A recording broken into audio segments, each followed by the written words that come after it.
Hi, welcome back. In today's video, I'm going over my entire debt-free journey, the story of what brought me to this point here, why I created my website and this YouTube channel and everything, and how I've paid off tens of thousands of dollars in student loan debt.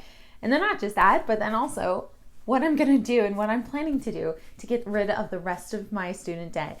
I have around $20-some thousand left, and I'm planning on getting that paid off in the next few months. But before we begin, I'm Scarlett. I'm the founder of 38 Investing, a website where I share all the tips that I have learned throughout my financial journey in every category of finance, whether it's just personal finance, budgeting, money management, investing, even rental investing that I've been getting into recently. The link to my website is in the description, so go check that out if you have time. And don't forget, hit that like button to share the love. So I believe all of our financial journeys start when we're young, as in when we're 7, 10, teenagers, and we're watching how our parents and others around us spend and use money. When I was young, I definitely got whatever I wanted. Although I wasn't wealthy, we grew up in a middle class family, my parents didn't save money, they spent it.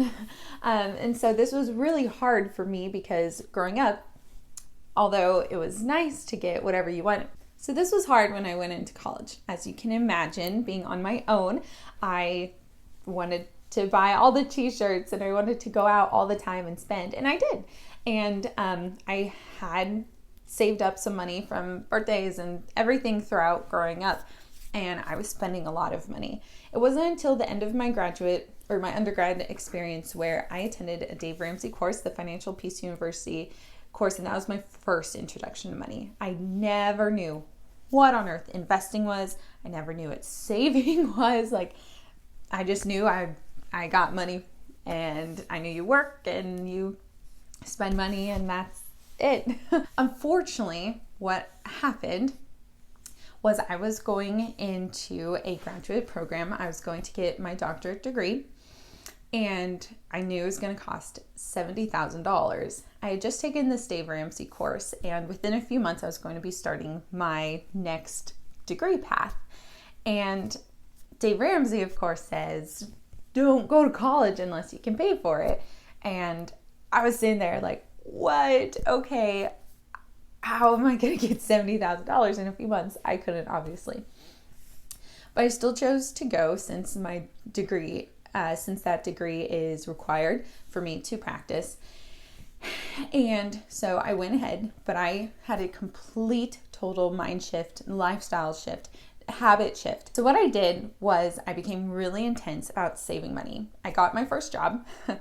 Yeah, at the end of college, I got my first job, and I saved everything I could. Once I started school, I got an additional job while in school. All the money that I made, I put towards either that semester or the following semester.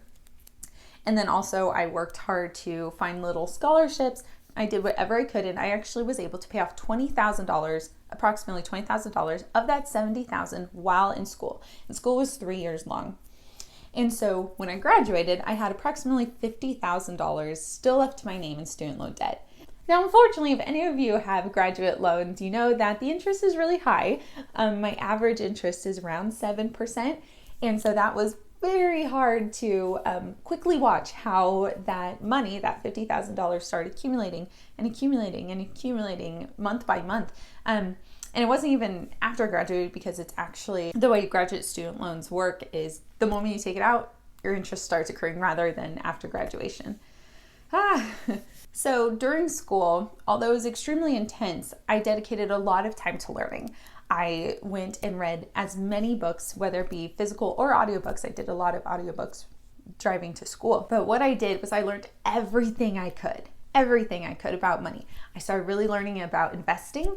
Right now, my husband and I do try to fund our investment accounts as much as possible, and we're really getting into rental investing, which we're super excited about. So what I did, I created my goal that I wanted to retire or become financially free by the age of 38. Everyone has that cliche of they want to be retired by 40, and I decided my number was going to be 38. It was a little bit sooner. It was within a decade. So I created my website, 38 Investing, initially as a personal blog type thing where I input articles of everything I learned. I'm a type of person where I am not good with just listening and remembering. I forget so much. And so what I did is I decided to write down everything. I mean, I've started out with the basic things like active and passive income and net versus gross income. That was stuff that I never even knew what it was early on before I began all this financial journey stuff. And so what I did is I wrote these articles. I wrote it essentially to myself, but as knowing that in the future I'd have accumulated enough to help other people. And so over the past 2-ish years of owning my website, I have created hundreds of articles. But what I did, like I said, I created this website and I have just been super intense with paying off this money. So of course you come to this video and you're like, okay, well, cool story, bro. How did you do it? So the way my husband and I do it is we are living very frugally so we can live specifically on his income. Combined, we don't even make $100,000 with both of our incomes. So it's not like we're super wealthy, even with having a doctorate degree. No matter what, we live very frugally to live on a gross income of around $50,000. So we live very frugally to do that. And I really suggest that you check out the book Set for Life by Scott Trench. It's a fascinating book that'll give you way more information than what I can in this video. So the first thing that we did was look at our housing expense. So a lot of people talk about the difference between variable and fixed expenses. And with that, a lot of people say, change your variable expenses, as in how many times you go out to eat and how much money that you spend shopping and you buy the foods that are off-brand and not on-brand. Those are your variable expenses, things that change that you can affect. Then you have your fixed expenses. That's more like your car payment and your house payment, your mortgage, things that really don't change month by month, but you know is an expense. And so what we decided to do was to try to change all of our fixed expenses. Those are the expenses that are typically significantly more expensive than your variable expenses. So yeah, I go out to eat all the time. It's a problem of mine. I love to go out to eat. And although that's a very variable expense, it actually in the end did add up to a ton of money every month and every year. So what we decided to do was cut back on some of that, but I still live my life what I would consider very comfortably. I still can go to Starbucks and get myself a Frappuccino.